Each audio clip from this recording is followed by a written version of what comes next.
momento suman 10.000 las personas damnificadas en todo el país debido a las tormentas, según la Secretaría de Emergencia Nacional. Villa Oliva, Capucú y Horqueta fueron las localidades más afectadas este fin de semana.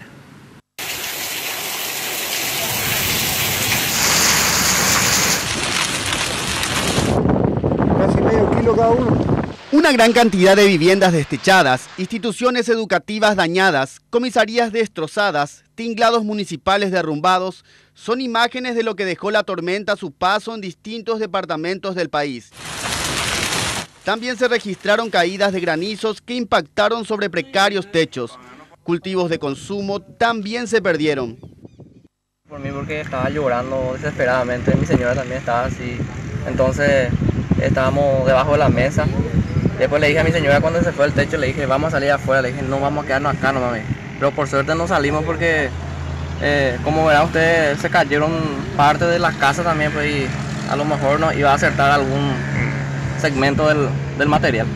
Hace 3-4 meses que me mudé, ¿verdad? Y ahora ya más o menos están viendo cómo se quedó, ¿verdad? Una pérdida millonaria, ¿verdad? Realmente, y mucha pérdida porque van a necesitar la ayuda de la autoridad del gobierno. Así mismo, porque para construir la casa hice un préstamo, la cooperativa Comecipar, y construí con tanto sacrificio con mi señora, pero ya pasó. Ocurre eso. Gracias a Dios. Por suerte no le pasó nada a mi hija, ni a mi señora, ni a mí. Nada de rasguño, nada no tenemos, gracias a Dios. Pero fue una ráfaga de viento así de Sí, rápido. una ráfaga en 5 minutos ya. Yo ni sentí cuando se fue el techo. Mi señora nomás me dijo ya quedamos sin techo, me dijo, ¿verdad? Yo ni sentí ya cuando se fue. La Secretaría de Emergencia Nacional estima que más de 9.000 familias fueron perjudicadas a nivel país, pero la cifra podría aumentar con la última tormenta de la madrugada.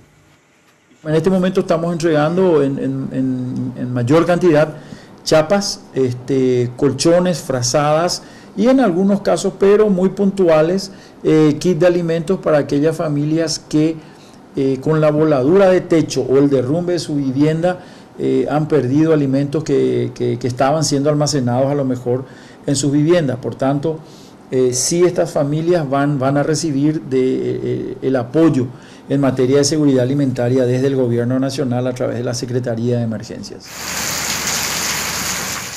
Las recomendaciones tanto de la CEN como de la Dirección de Meteorología es tomar todos los recaudos necesarios ante cada alerta, a fin de minimizar los daños y no poner en riesgo la vida.